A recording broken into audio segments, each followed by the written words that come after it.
Podcast relevante, um bate-papo bem maneiro.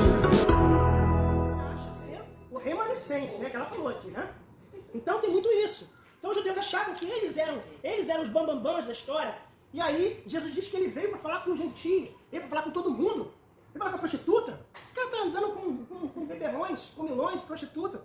Se eu não ficar falando com um vendedor, como é que é o nome do cara, cobrador de impostos, isso é um cara que não presta. E ainda falava assim, pode vir coisa boa de Jerusalém, né? Vamos lá.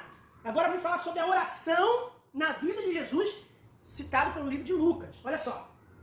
Jesus retirava-se para os desertos e ali orava. Lucas ressalta, mais que os outros evangelhos, a prática da oração na obra de Jesus. Então tem assim, quando o Espírito Santo desceu sobre Jesus no Jordão, ele estava, vamos falar juntos? Orando. Em certas ocasiões, ele afastava-se das multidões para orar. Ficou orando em particular, antes de fazer uma pergunta importante para os discípulos. Na sua transfiguração, ele subiu o monte para orar. Sua transfiguração ocorreu quando estava orando. Estava ele orando antes de ensinar os discípulos a chamada oração do Senhor. No Getsêmani, ele orava intensamente. Na cruz, ele orou pelos outros. Nas últimas palavras a morrer, foram uma oração. Pai, perdoa-lhes porque não sabem o que fazem. Está registrado que ele também orou depois da sua ressurreição. Era um homem de oração. É o livro, né, um dos 4 evangelhos que mais fala sobre oração. Ok? Página 82. Agora aqui nós vamos falar sobre compaixão, que é uma característica que Lucas identifica e mostra muito, página 82, lá em cima. Mostra muito nitidamente. Olha só, compaixão pelas viúvas. E aqui quando fala pelas viúvas, ele está também se referindo não só pelas viúvas, pelos marginalizados. Se você for parar para pensar, Jesus andaria e teria compaixão com pessoas que talvez nós não faríamos, se não fosse a misericórdia dele. E que talvez nós não fazemos. Eu vou andar com aquele cara, eu vou andar com aquela prostituta, eu vou pregar. Uma vez, um antigo membro da igreja, bom evangelista, muito bom evangelista, inclusive hoje ele é pastor, ele trouxe uma prostituta no culto. Ele pegou a prostituta lá no calçadão de Copacabana e trouxe para a igreja. Veio ela montada, né? Vocês falam? Ela veio montada. Diz o meu pastor que estava no púlpito quando esse irmão, o nome desse irmão, só para você ter ideia, o nome dele, o apelido dele era O Glória. Então você já imagina o perfil desse irmão, entendeu? Ele não falava participando, ele falava O Glória. Entendeu? Então ele chegou, O Glória me chega com uma prostituta montada, e aí as irmãs começaram a puxar os maridos assim, sabe? Começaram a botar a mão na cintura do marido, começaram a puxar a cadeira do marido, senta mais perto. O pastor todo, quando ele viu esse fenômeno assim, né? Ele conta isso sempre. Então ele trouxe essa prostituta para a igreja. Então imagina Jesus andando com as prostitutas, Jesus andando com os bêbados, ou bebendo, comendo e bebendo. A Bíblia diz que ele comia e bebia. Ou era visto comendo e bebendo com os pecadores. Ele não só andava ou andava junto, ou andava para pregar e andava para pregar, gente. Ele não andava para sair com a prostituta, ele não andava para beber no sentido de ficar embriagado com os beberrões. Ele andava no sentido de porque ele está pregando, que está ministrando a essas pessoas. Isso é importante ressaltar, inclusive, aqui no vídeo. Tá? Então vamos lá. A compaixão que Jesus sentiu pela viúva, de Lucas 7, versículo 13, né? Mostra o cuidado, revela o cuidado, o amor e cuidado pelo especial pelas viúvas, né? Que era uma pessoa, e é qualquer pessoa que ficaria sozinha no mundo. O marido dessa viúva morrera primeiro e agora seu filho único. Que situação. Então, Jesus tinha esse cuidado com os órfãos, com as viúvas, com aqueles que ficavam sozinhos, desamparados, né? E aí diz o seguinte, no tocante a essa compaixão de Deus, as Escrituras ensinavam o seguinte. Vamos lá. Deus é o pai do órfão e defensor das viúvas. Número 2. O dízimo e a abundância do seu povo, Deus supre as necessidades deles. De quem? Das viúvas e dos órfãos. Existia uma lei que atendia as viúvas e atendia os órfãos. Atendia as pessoas necessitadas. Tá? Então ele está falando exatamente disso. Isso, parte do dízimo ia para essa ajuda. Ele abençoa aqueles que os ajudam e os honram. 4, né? 5. Ele está contra aqueles que tiram proveito deles e os lesam. Jesus ia de encontro àqueles que se aproveitavam das viúvas. Tinha muito isso, lembra? Não sei se eu falei nessa... Desculpa, gente, eu dou tanta aula que eu não sei onde eu estou. Então, se eu já falei isso daqui, me desculpem. Mas eu falei em alguma aula que os fariseus, eles faziam, se aproveitavam das viúvas. Então ele ia na hora do almoço, na casa da viúva. Eu vim aqui, eu sou um profeta de Deus, eu sou um fariseu, tenho comidinha para mim, eu tenho uma oferta para mim. Alguns se aproveitavam delas, no sentido financeiro. Né? Hoje em dia tem, às vezes, essa prática. Lembra que eu falei? Se eu falei aqui, lembra que eu falei que existem pessoas, aquele profeta, aquele missionário que chega na casa da irmã, chega na casa da família, na hora do almoço, Deus mandou vir aqui. Ainda chega e fala, sinto perfume. Essa costela. Não, da roça de Serol. Uma vez eu vi meu pai vindo de um lugar chamado, tinha feito um culto numa roça, lá na roça, um lugar chamado Curtiço. Isso é interior de São Pedro da Aldeia, lá na roça mesmo. Aí nós fomos pregando, foi até eu preguei naquela noite, e aí não terminou o culto, nós fomos pra casa da irmã Fiinha. Uma Fiinha. Era uma senhorinha bem velhinha que morava numa casa de sapê, aquela casa bem simples, né? E aí ela falou assim, pastor e o seu filho vão jantar comigo. Meu pai, tudo bem, meu pai é muito popular, meu pai não tem tempo com ele. Eu do lado do meu pai sou fresco, mas eu não sou fresco como vocês imaginam. Eu como em qualquer lugar, não tem problema. E principalmente se eu estiver fazendo um trabalho missionário, eu vou comer até coisa que eu não gosto. Até, como é que é o nome daquele negócio que é amargo? Até geló eu como. Assim que era feio, mas eu como. Aí eu fui com meu pai lá. Rapaz, quando eu cheguei lá, ela fez a comida. Ó, tá aqui a comida do senhor, acabou o culto, vem comer. Menina, quando meu pai levantou a tampa do prato, saíram 2 camundonguinhos dentro do prato, dentro da panela do arroz.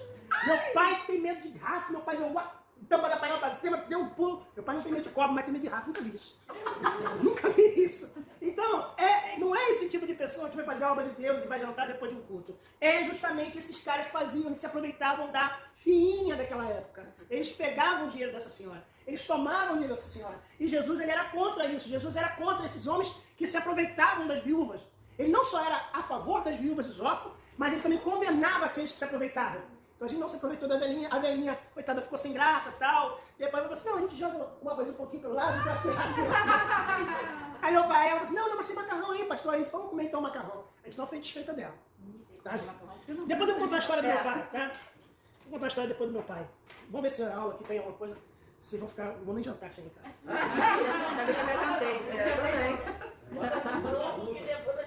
Meu pai foi pregar atrás da Central do Brasil. Vai contar. Meu pai foi pregar atrás da Central do Brasil. Quem era melhor para contar era meu pai. Foi pregar atrás da Central do Brasil. Tá? Tá falando sobre compaixão, né, gente? Não estou falando sobre compaixão? Então, compaixão. Aí meu pai, ele tinha a nossa família sempre foi muito ligada a coisa missionária. Então, acontece, a minha casa sempre tinha muita gente. O pessoal da Jocum, fui nascido e criado no Borel, no Morro do Borel. Todo mundo do Borel, a Jocum era muito forte. Jocum é Jovens com uma Missão, é uma associação missionária no mundo todo. E tinha uma missionária inglesa, que era jornalista da BBC de Londres, largou o jornalismo da BBC, que é, vamos dizer assim, a BBC de Londres é como se fosse a Rede Globo da Inglaterra, pra você ter uma ideia. Ela largou o jornalismo e veio ser missionária no Brasil. Em resumo, ela falou assim, pastor, eu quero conhecer trabalho de pessoas excluídas da sociedade. Aí meu pai falou, você quer mesmo? Quer. Meu pai, eu vou te levar no melhor lugar. Atrás da Central do Brasil. Hoje foi revitalizadazinha, né? Mas imagina isso há 20 anos atrás. Ah, pastor, eu quero ir nesse lugar. Eu quero. Tá bom, vamos lá. Aí meu pai chegou lá atrás da Central do Brasil. Atrás da Central do Brasil tem a rodoviária, não tem? E atrás da rodoviária deve ter coisa mais feia ainda. Então foi atrás, então é pior, 3 vezes pior. Chegou lá, gente, tinha uma prostituta, eles começaram a evangelizar a prostituta. Aí a prostituta falou assim, eu quero que você fale de Jesus pra nossa turma. Então imagine a turma. Aí foi meu pai, uma inglesa de quase 2 metros, olho azul, loira, até a sobrancelha dela era loura. Foram lá, eu conheci a Sara. Aí foi meu pai e a Sara pra lá. Aí eles entraram naquelas construções que estão caindo aos pedaços, que tinha naquela época, 20 anos atrás, aquelas casas que é tombamento histórico, que elas têm a parede de fora, mas dentro ela é cheia de entulho, essas coisas assim. Meu pai conta que tinha a chefe das prostitutas, dos travestis prostitutas, dos mendigos, e estava fazendo uma sopa. Eita. Comunitária, numa lata de manteiga. Sabe aquela lata de 20 quadrados? Era sopa na fogueira. Aí a prostituta falou assim, o pastor é meu convidado. Vai comer comigo hoje. Meu pai quando sentou no tijolo, a inglesa se apavorada, assustada, e falou, vai comer. Aí foi lá, pegaram a comida lá, botaram numa lata de goiabada, deram uma colherzinha de plástico já usada, claro, e meu pai comeu. Meu pai falou assim, vou comer bem rápido para não sentir o gosto. Aí a prostituta chefe lá, a senhora bem cheirona, falou assim, o pastor tá gostando, bota mais pra ele.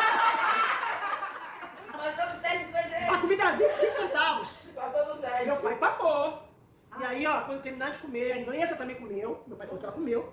E depois, quando acabou tudo, ele fez o apelo e todos levantaram a mão a Jesus. Todos. Gente, eu tô mostrando aqui sobre compaixão, aproveitei essa história, né? Pra mostrar a vocês que eu não sei se eu faria isso. Eu confesso a vocês. Eu confesso a vocês que eu não sei. De repente Deus vai... E essa mulher hoje, ela tem uma casa de recuperação lá em Belo Horizonte, casou com um brasileiro, escreveu um livro. Essa história tá no livro dela. Ela conta essa história no livro dela. E é a Sara. Depois até, se vocês quiserem, eu posso indicar aí o nome dela, tá, gente? Mas essa história falando sobre compaixão. Tá falando sobre compaixão aqui. Jesus tinha compaixão. Olha só. Número 6, né? A compaixão de Jesus ensina que os que são beneficiados pelo amor e compaixão de Deus. A igreja primitiva fez do cuidado deles uma prioridade. Fazia o quê? A compaixão de dividir, de ajudar um ao outro, né? Tiago declara que um dos aspectos da verdadeira fé em Cristo é cuidar dos órfãos, das viúvas e das suas aflições. Ter a compaixão. Agora, a gente vai começar a ver que o livro de Lucas, preste bastante atenção, o livro de Lucas é o livro que tem, se eu não me engano, 23 ou 24 parábolas. É o livro que mais tem parábolas, que Jesus ensina através das parábolas. E aqui vai falar de algumas das parábolas de Jesus. A semente é a palavra de Deus, é a parábola do semeador, né? Diz o seguinte, ele mostra com clareza que alguém pode crer e iniciar uma sincera vida de fé, mas desviar-se depois por não resistir à tentação. E também aqueles que ouvem a palavra e crescem e desenvolvem-se, que é a parábola do semeador. Existem pessoas que forçam a barra, eu já vi pregadores forçando a palavra para mostrar que a semente é dinheiro, é oferta, é você doar seu dinheiro, é você doar sua oferta. Não, semeador não tem nada a ver com oferta. Semeador é palavra, ok? Vamos lá, página 83. Pregar o reino e curar os enfermos. Essa foi a primeira ocasião que Jesus enviou os 12 discípulos para representá-lo por palavras e atos. A instrução foi dada aos 12, conforme o texto de Mateus, que foi as ovelhas perdidas da casa de Israel. Então aqui nós temos, quando Jesus mandou os discípulos, os escritores do Evangelho deixam claro que a ordem de Jesus para pregar o Evangelho de Deus, do reino de Deus, raras vezes foi dada a parte da ordem de curar os enfermos e expulsar os demônios. Isto é, sempre que Jesus mandava eles pregar, sempre falava, expulsar os demônios, curar os enfermos. Está mostrando o seguinte, que a pregação do Evangelho ela vem com resultado. Resultado visível. Se você pregou o Evangelho, não houve uma transformação, não houve uma mudança, nem que seja uma mudança de mente, nem que fez a pessoa refletir, você tem que começar a se reescrever para que a mensagem do Evangelho que você pregar faça uma diferença. Não precisa a pessoa que é cega ver quando você pregar, mas precisa ver um lampejo. Uma pessoa falando assim, sabe quando você prega o Evangelho e tem um resultado? Quando a pessoa para pensar. Quando a pessoa fala assim, nunca tinha pensado nesse aspecto. Já fez um efeito. Então Jesus aqui está mostrando isso, que sempre vinha acompanhado com um sinal. Lá embaixo, as igrejas de hoje não devem se comparar umas com as outras. Mas com esta mensagem e padrão do Novo Testamento, estamos vendo experimentado o reino de Deus da mesma maneira que os cristãos primitivos. Então, nós temos que buscar a nossa vida, a nossa igreja, a nossa congregação, onde a gente cultua o Senhor, buscar ter resultado, assim como a igreja primitiva. Página 84. Aqui fala sobre sensibilidade, amor ao próximo. Amar a Deus deve ser também amar ao próximo. A vida e a graça de Cristo transmitem aos que aceitam e produzem amor, misericórdia, compaixão pelos necessitados e aflitos. O crente tem a responsabilidade de viver à altura o amor do Espírito Santo, tendo o coração não endurecido, coração sensível à voz do Espírito Santo. O Espírito Santo, o que o Senhor quer que eu faça? O Espírito Santo, para que você não ficar um neurótico. Senhor, o Espírito Santo, será que atravessa a rua? O Espírito Santo, será que eu como biscoito ou como pão? Não, tem gente que está fazendo isso. Tem maluco que faz isso. Tem. O Espírito Santo, quero casar, qual irmã que você vai arranjar para mim? Quem afirma ser cristão... Oi? É porque nós jogamos o Espírito Santo, porque ele está aí. Não, mas vai coisas que você sabe... não, tem, mas tem gente que fala assim, tem aquela irmã e aquela ali. Ah, Espírito Santo, escolhe aquela ali. ele escolhe que ele não quer. Não, aí ele vai voltar aquele Aí ela já vem e fala assim, cara, também feia pra caramba, o Espírito Santo vai Então não é o Espírito Santo essas coisas. Pode ser até que ele possa fazer isso, mas não é uma regra, tá, gente? Nada. Quem afirma ser cristão, mas tem coração insensível diante do sofrimento e necessidade dos outros, demonstra que não tem vida, em si a vida eterna. É verdade, gente. O cristão tem que ter, no mínimo, a empatia pelas pessoas, né? Pelo ser humano. O crente deve aprender a orar por seu sustento. Sua petição deve ser... Como deve ser a petição do cristão? Número 1, de conformidade com a vontade de Deus. Isso é importante. Por isso que Deus não ouve toda a oração. Por que Deus não ouve toda a oração? Porque tem gente pedindo alguma coisa e ela não vai receber, porque tem gente que não pode ser rico, gente. Essa é a verdade. Semana passada eu contei a história do Márcio Nascimento, foi? Que ele tinha 5 carros e Deus mandou ele dar os carros para ele de alguns irmãos. E teve um irmão que ele foi dar um carro e Deus falou assim, esse não, porque aquele que dá será dado, ou que será tirado, né? Aquele versículo que eu não sei de cor. Mas Deus é o seguinte, esse não vai ser, esse vai se desviar se você receber um carro. Porque ele não pode enriquecer, ele pode ter a vida dele saudável não, confortável, ele não é para também ser um mendigo, mas esse não pode, porque esse vai colocar o coração no carro. Então tem pessoa que não pode ficar rica, não pode ter algumas coisas, porque vai se desviar. Então isso aqui, as coisas a gente deve orar conforme a vontade do Senhor. Deus não dá o que você quer, Deus dá o que você precisa. Às vezes é até o que você quer, às vezes, não necessariamente. De modo que por ela, pela palavra, Deus demonstra o seu amor paternal. Então, é claro que vai ser da vontade de Deus, porque aquilo ali está dentro da vontade de Deus. 3. A petição do crente deve ser para suprir as necessidades básicas e dar condições de praticar os deveres cristãos. Não é para ser ostentação, vamos dizer assim, mas para que você tenha o necessário para que Deus faça alguma obra na sua vida. Às vezes Deus quer que você seja rico. Sabe por quê? Porque Ele sabe que você vai ser generoso para a obra. Entendeu? Então tem gente que não, por isso eu falo, tem gente que não pode ser rico, que ela vai esquecer de Deus, vai desviar. 4. A petição do cristão deve ser para pedir as coisas para si, somente depois de dar fielmente a Deus e ao seu próximo. Aquilo que eu falei. Aquele que pensa primeiro nos outros, lembra? Buscar primeiro o reino de Deus e a sua justiça. E aí a consequência e as outras coisas vos serão acrescentadas. É assim que deve ser o pensamento do crente. São que horas? 9:29. Tá, obrigado. Lucas 11, do 20 a 26, revela 3 coisas. E aqui a gente está falando sobre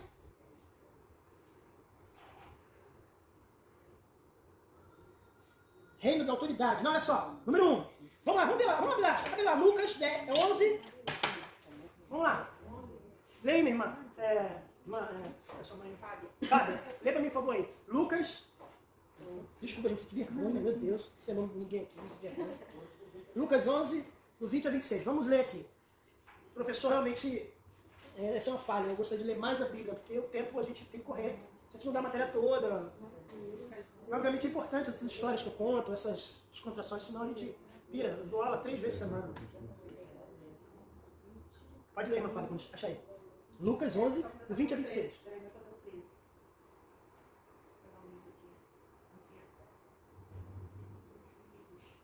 Quem achar, então lê. Achou? Então lê, por favor. Depois eu vou te dar, Fábio, pra você ler o próximo, por favor. Vai. Mas se eu expulso os demônios pelos dedos de Deus, certamente a vós é chegado o reino de Deus. Tá bom. Aí tá falando exatamente o quê? De expulsar, em algum momento que Jesus expulsou demônios. Eu só queria realmente ter uma referência do que ele estava falando, tá, gente? Sobre expulsar demônios, sobre a autoridade sobre os demônios, sobre espíritos maus. Olha só. O sucesso do reino de Deus na terra está em proporção direta com a destruição, poder de Satanás e libertação do homem perdido da escravidão, do pecado e do demonismo. Veja bem, não tem como separar o evangelho de Jesus da obra de Satanás. Isto é, não adianta a igreja ser boazinha, só falar de Deus, de paz, de amor, de fraternidade e nunca falar no diabo, porque eu não falo o nome dele. Não, é impossível a pregação do evangelho sem você passar por falar dele, por falar do inimigo, das obras do inimigo. É importante numa pregação você falar de inferno, você falar das obras do diabo, você falar do inimigo. Tem gente que fala, não, eu só prego a paz. É quase um Gandhi gospel. Eu só prego a paz. Não é?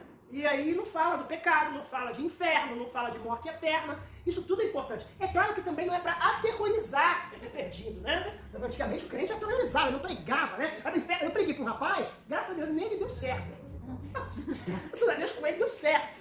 Porque eu preguei forte com ele, era garoto, como falei para vocês, nessa época que eu pregava na escola, e eu preguei forte com ele, eu meti o dedo no nariz dele e falei, se você não aceitar Jesus, você vai para o inferno. Preparado para o diabo e seus anjos. Ele ficou tão apavorado que ele foi na Universal no dia seguinte. Foi que ele me contou. Ele me contou isso. E ele foi para a Universal. 2 semanas depois, eu encontrei com ele na escola, ele falou, já me batizei. Nossa, que isso! Eu quis ir no inferno, não. O garoto sumiu, eu falei, o garoto fugiu de mim. Detalhe, ele morava descendo a escada, atravessando a rua, eu não vi o garoto 2 semanas. Quando eu encontrei com ele na escola, estou batizado. E ele virou um crente mesmo, mais crente do que eu. Ele era aquele da Universal, na época, aí vamos contar aí, conta aí uns 36 anos atrás, que ele era mais radical ainda. Gente, vou te dizer, sabe o que aconteceu com ele? Ele permaneceu na igreja, fez curso de obreiro, que ele falou, fez curso de obreiro, se tornou pastor, foi para a Argentina como pastor, virou pastor de uma das igrejas de Córdoba, que é a Argentina, se tornou pastor, passou por muita coisa, e aí ele teve um problema de saúde, voltou ao Brasil para tratar da perna, teve um problema sério, teve um problema na perna, por causa dessa ferida, e ele depois veio a falecer. Mas ele faleceu sendo um pastor da Universal. E ele tinha todas as condições para se tornar um bispo da Universal. Né? Então eu estou mostrando para vocês aqui, que você às vezes, Deus vai te usar, eventualmente, como aconteceu com ele. Eventualmente eu botei o dedo no nariz dele, mas isso eu não faço com todo mundo. Mas no caso dele, eu acredito que era aquilo que precisava para que ele tivesse uma decisão na vida dele. Tá? Então eu estou mostrando aqui, ó, você tem que ter sabedoria para buscar, para pregar. Satanás lutará contra o estabelecimento do reino de Cristo na terra. Ele sempre vai lutar, é o trabalho dele. A autoridade. Jesus demonstra o seu poder e a autoridade divina sobre Satanás ao derrotá-lo, desarmá-lo, despojá-lo de seu poder. Aqui mostra também que Jesus, ele não tinha conversa fiada com o diabo, ele não entrevistava o diabo, ele não perguntava o que você veio fazer, qual é o seu nome, não, ele chegava e ele expulsava. Né? Apesar de que uma vez ele perguntou qual é o seu nome, é verdade, isso aí a gente tem que deixar de destacar. Página 85, lá em cima. Aquele que não se une a Cristo, na oposição a Satanás e a iniquidade do mundo, posiciona-se na realidade contra Jesus Cristo. Isso é importante. Tem pessoas que querem ser isentões, né? Olha lá embaixo. As palavras de Jesus condenam a qualquer intento de posição neutra, a iniquidade, bem como a obediência parcial. Não, você não é nem assim, nem assado. Aquele que é isento, aquele que, como eu falei, ele só fala de céu, ele não fala do inferno. Ele não fala das coisas, né? Ele quer se isentar. Então, quando a pessoa se isenta, ela posiciona-se contra Jesus Cristo. Quando você prega o evangelho incompleto, você, na verdade, está fazendo um desserviço para a obra de Deus. O evangelho completo, você fala de céu, você fala de inferno. Por isso que o número 2, na Bíblia, ou na numerologia bíblica, que é uma matéria de seminário mais avançado, que é a numerologia bíblica, como chamam de cabala, mas não é cabala, é numerologia bíblica. O número 2 é um número que fala sobre decisão, céu, inferno, Jesus, ou salvação, ou perdição. Né? Então, você tem que ter sempre esses dois lados durante uma pregação. 7 espíritos piores e habitam ali. O crente deve não somente ser liberto do pecado, mas também a partir dali dedicar-se a Cristo. Então, na nossa pregação, é importante, de uma forma muito sutil e cuidadosa, você que está discipulando alguém que se converteu, que você está levando para a igreja, você fala assim, ó, o segundo passo é você estudar as escrituras, é você buscar uma... Antigamente se falava muito assim, o crente antigo conhece bastante essa frase, né? A frase era assim, procure uma igreja evangélica mais próxima da sua casa, não tinha isso antigamente? Nos programas de rádio, televisão, hoje é diferente. Procure uma igreja evangélica mais próxima da Bíblia. Então, a verdade é o seguinte, que aqui eu diz o seguinte, ele deve dedicar-se a Cristo. Buscar o quê? A verdade, buscar a palavra, dedicar-se a Cristo. Aí, por isso que há um problema com... Aí o professor mais uma vez na aula falando sobre isso. Por isso que há um problema, e eu vou falar toda a aula, tá, gente? Se é uma matéria apresentada. Por isso que há um problema nas igrejas que não tem educação religiosa. Uma igreja estruturada assim, ó, louvor e mensagem.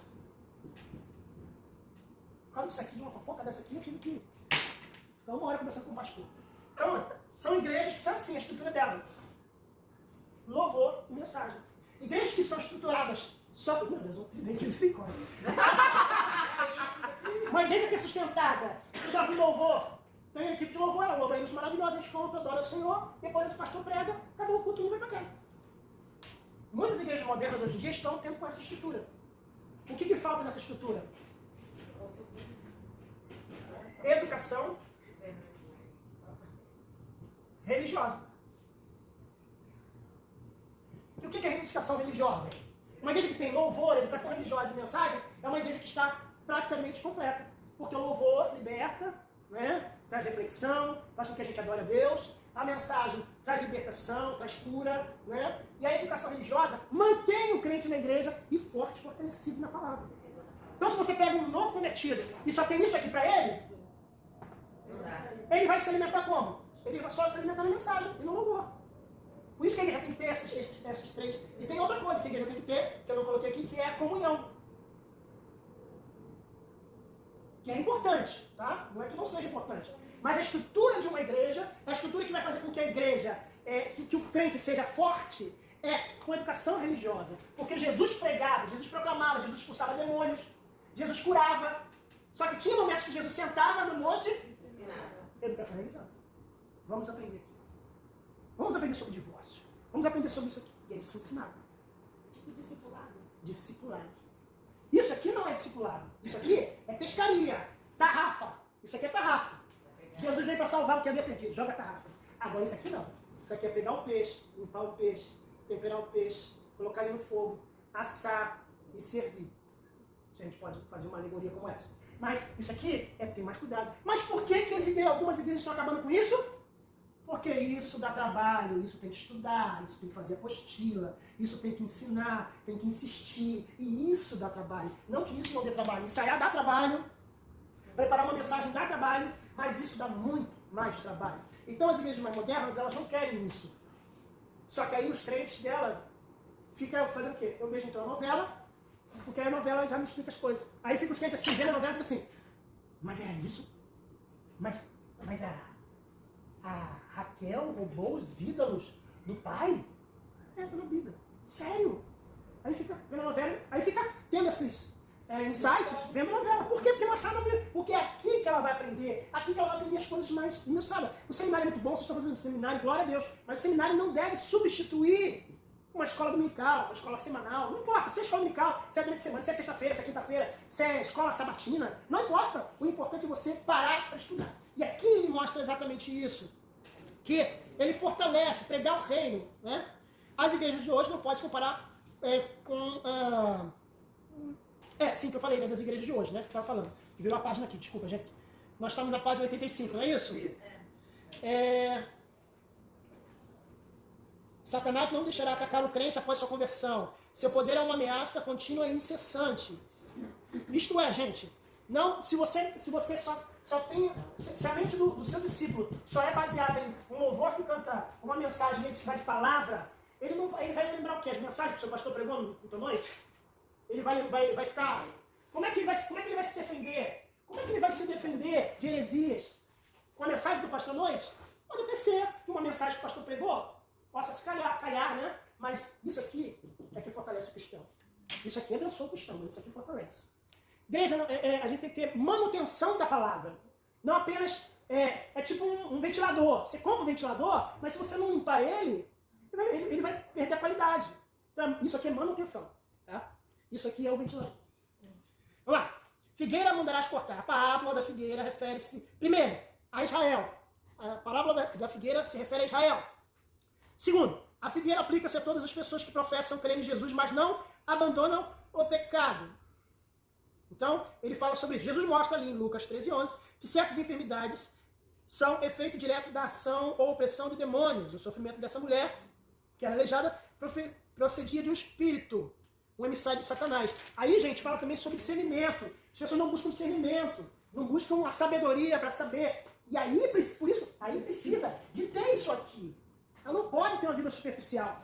Para reconhecer, identificar quando é demônio, quando não é demônio, quando é safadeza. Uma vez meu pai estava lá no Catumbi, no Morro do Catumbi, numa congregação que a gente ia lá, Aí, uma irmã no canto começou a falar umas línguas, né?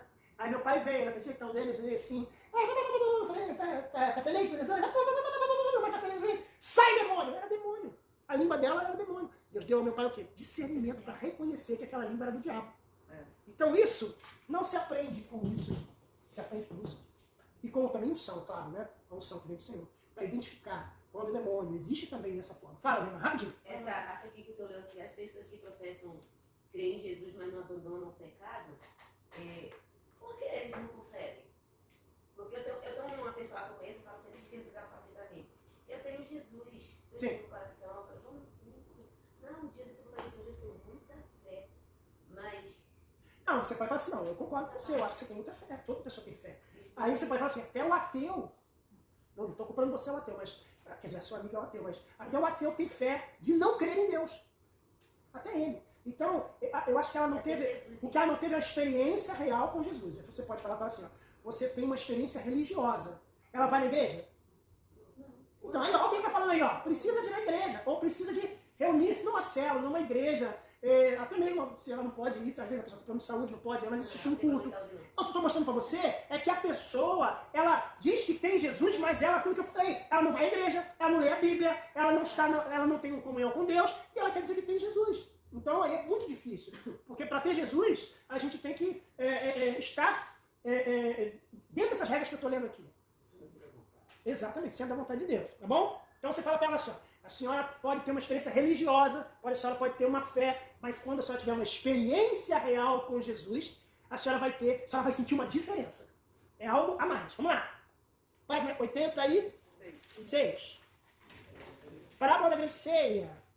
O assunto dessa parábola é o dia da ressurreição, volta de Cristo.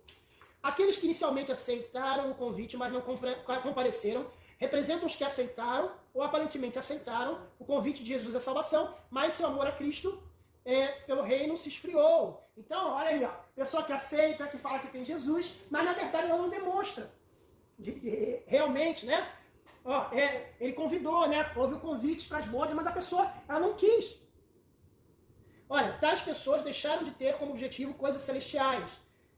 Não, tais pessoas deixaram de ter como objetivo as coisas celestiais, isso. Rejeitaram a demonstração bíblica para buscarem coisas que são as coisas que são de cima e não as que são da terra. Aqui mostra pessoas que são materialistas, elas querem coisas da terra. Por isso que eu acho que é importante a gente ter culto de prosperidade, o culto que a pessoa tenha, mas o foco do evangelho não é dizer para a pessoa que a pessoa vai ser curada, ou que a pessoa vai ter carro, ou que ela vai ter emprego, que se ela vier para Jesus ela não vai sofrer mais. Não, esse não é o foco. Então é isso que ele está falando aqui. Nosso objetivo são coisas celestiais, coisas que não acabam. Tá? São que horas, gente? 10:10. Tá, vamos lá, vou finalizar. Versículo 22 fala de 3 parábolas. Tá? A parábola da ovelha perdida, da dracma perdida e do filho pródigo. São 3 aqui.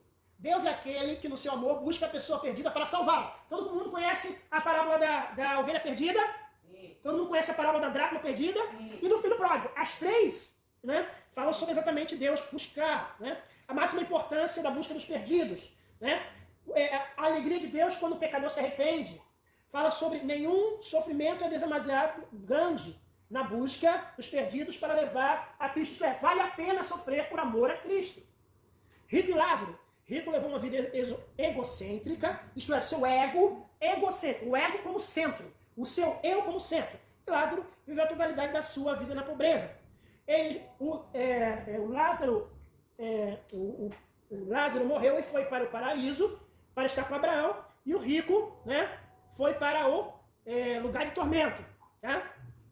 Jesus deseja que o crente, página 87, Jesus deseja que o crente sempre perdoe e ajude o que ofende. Número 2, o perdão e a reconciliação não se pode ocorrer verdadeiramente até que o transgressor reconheça sua ação errada e arrependa-se sinceramente. Tem gente que não adianta você pedir para ele repetir com você a oração do pecador, não adianta você falar para ele cantar um hino, não adianta você dar um CD gospel para ele, você dar um DVD, você mandar ele assistir um vídeo, um DVD gospel, não adianta. Se ele não tiver, reconhecer que é pecador, nada disso adianta. Rádio gospel, falar, nada adianta. Ele tem que reconhecer. A salvação vai vir dessa forma. Tá? Perdão e reconciliação. O ofendido deve estar disposto a continuar perdoando se o culpado se arrepender sinceramente. Tem isso também, gente. Tem gente que o camarada pede perdão, aí você vê que o cara está pedindo sinceramente, aí o cara cruza o braço e fala assim, não aceito. Isso aí é falta de ter Deus, ó. O ofendido deve estar disposto a continuar perdoando. 70 vezes 7, não foi isso? O fariseu é publicano. O fariseu era justo aos seus próprios olhos, a pessoa pensa ser justa pelos próprios esforços, né?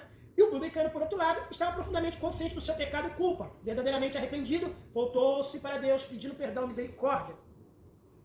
Essa é a parábola Parábola não, né? É, o fariseu e o publicano. Página 88. Sofrimento do Filho do Homem. Aqui, os judeus imaginavam que Jesus seria um descendente de Davi, portanto, um mero governante humano. Aqui nós temos a imaginação do povo judeu, que eu já até falei sobre isso, né? Que ele achava que Jesus ele veio para o reino humano. E Jesus falou que o meu reino não é desse mundo. Segundo, a ceia. Jesus está sentado com seus discípulos ao redor da mesa, celebrando a festa da Páscoa. Nessa ocasião, ele instituiu o que chamamos de ceia do Senhor. Lá embaixo. Em Lucas, no caso do livro de Lucas, o seu amor é expresso de maneira muito pessoal. Acrescenta o evangelista. Fazer isso em memória de mim. Jesus estaria na mente e no coração dos discípulos. Isso é muito importante, gente. A ceia do Senhor, primeiro, ceia não cura ninguém, calma, mas ceia é algo muito sério e muito sublime. Nós temos que levar muito a sério a ceia do Senhor. Eu tenho visto também um fenômeno de muitas igrejas modernas que estão banalizando a ceia. Todo mundo toma ceia, é uma coisa assim, muito à vontade. A gente respeita, e denominações fazem o que acham necessário. Mas a Bíblia diz, examine o homem a si mesmo, e depois tome o cálice. O problema é que a banalização está tal que todo mundo toma ceia. Eu já vi criança tomando ceia, criança de 3 anos, o pai dando ceia para a criança. Ceia sendo distribuída por qualquer pessoa. Quando eu falo qualquer pessoa, eu também não estou diminuindo ninguém. Eu estou dizendo que a pessoa é ruim, é mau caráter. Eu não estou falando isso. Eu estou falando o seguinte, a Bíblia diz que os diáconos devem servir as mesas, que devem servir a ceia. Ou, se não tiver um diácono, alguém que esteja na comunhão com a igreja. Não é qualquer um. Eu sou diácono na minha igreja. Né? Aí teve um dia que teve uma ceia lá que não chamaram o diácono. Tudo bem, fiquei na minha. Se não me chamaram, não vou. Eu não vou levantar. Aí chamaram, fizeram uma metodologia lá diferente, aí botaram 2 irmãs para entregar ceia. Aí, até uma amiga minha foi lá visitar a igreja, que foi da nossa igreja, ela falou assim, eu vou tomar ceia? Aí eu falei, vou entregar ceia assim. Com a cara fechada, a cara amarrada. Ela ficou até com medo de pegar. A ceia é uma coisa, como eu falei pra vocês, sublime, séria, é com uma reverência. Não é algo, veja bem, não é algo sagrado, sacrossanto, idolatrável, mas é sério. Na bandeja, seriedade, é um momento de seriedade da igreja, um momento de comunhão com Jesus. Aí começaram a servir a ceia como? Você compra na casa de vídeo aquelas caixinhas para guardar as coisas? Sabe, porta-treco? Botava a ceia ali dentro. Sabe a ceia que é o copinho, já vem com o pão, já vem? Por causa do Covid, eu até entendo. Mas fizeram isso, aí você vê, se você balançar assim, ó, assim, bagunçado, qualquer um pega, fica com a ceia na mão, quando tá acontecendo nada assim, ele pega, tira da mochila dele. Então perdeu, não é o glamour, mas a seriedade. É isso que eu tô falando aqui. Isso é triste, mas isso tá acontecendo nas igrejas que estão nessa ideia mais moderna. Não aceito isso não, gente, não aceito isso não. Vamos lá, no jardim de Getsemane, aí Jesus está orando e sua fronte sagrada escorriam como grandes gotas de sangue. Lucas fala de um anjo descendo para servir o Filho do Homem, na fraqueza da varonilidade perfeita. Ele sofre. Mateus e Marcos não mencionam o anjo. A da transfiguração, só Lucas menciona o anjo. Então alguém contou para ele, olha, mas teve um anjo aí. E aí ele já dá essa visão maior. Página 89. Outra coisa que somente Lucas fala é quando Jesus olhou para Pedro. Pedro negou Jesus e aí Jesus passou e olhou para Pedro. É uma visão muito mais completa, porque os outros capítulos, os outros livros não falam sobre esse olhar de Jesus para Pedro. E aí, por exemplo, se não existisse o livro de Lucas, você talvez ia não entender por que, pura e simplesmente, Pedro chorou amargamente, porque ele olhou para Jesus. Jesus ainda olhou para ele com paixão, né? Com misericórdia. Esse que é o detalhe. Isso acaba com a pessoa. Aí é onde foi que ele sentiu. Aí ele sentiu forte, né? Sentiu forte lá dentro. E Lucas é o único texto que mostra isso. Que percebeu. Nossa, é muito forte. Diante de Herodes, também Lucas é que apresenta o Herodes, né? Apresenta Herodes decapitando João Batista, e é o mesmo Herodes que Jesus recusa dirigir a palavra a ele. Via dolorosa até a cruz. Só Lucas menciona a palavra Calvário, porque a palavra Calvário é a palavra grega para aquele local, né? Somente nele se encontra a oração. Pai, perdoa-os porque não sabem o que fazem. Nas tuas mãos entrego o meu espírito, tá? No livro de Lucas, fala das 3 cruzes, né? Lucas também conta esse fato, que ele creu, que aquele soldado creu, né? Lá embaixo. Verdadeiramente esse homem era justo. Centurião, né? Centurião. E por último, gente, para finalizar nossa aula, Jesus mostra a seus discípulos que o Senhor ressurreto é o mesmo amigo, compreensível e amável, antes da sua morte. Depois de caminhar, conversar com os discípulos, ouvimos eles rogar que ele entre e passe a noite em companhia deles. Revelou quem era ao levantar as mãos, transpassado na cruz para partir o pão. Então reconheceram, porém ele desapareceu. Isto é, mesmo depois da ressurreição de Jesus, Jesus ainda tinha aquela comunhão. Jesus na ressurreição não virou outra pessoa, no sentido de mudou o seu caráter. Ele continuou sentando, tendo paciência. O cara não reconheceu, ele ainda teve paciência com o cara, com os discípulos caminhando de Jesus, né? E, cara, olha só. Desculpa, eu falo muito cara. Domingo eu tive que pedir desculpa aqui na igreja, eu chamei um não sei quem de cara no meio do estudo. Gente, obrigado a vocês, você estudou no IBADEP, Instituto Bíblico da Assembleia de Deus de Pesquisa, Estudo, Ensino e Inicie já sua formação teológica com o IBADEP. Adquira uma ampla visão dos ensinos bíblicos com o curso básico. Amplie e aprofunde seus conhecimentos teológicos com o curso médio. Teologia a nível de interpretação e pesquisa no curso avançado. Agora você pode ter a sua formação teológica e ainda mais conquistar sua capacitação ministerial. Matricule-se já ou abra agora seu núcleo. Ligue 44 3642 6642 ou acesse ibadep.com. IBADEP, teologia se faz aqui.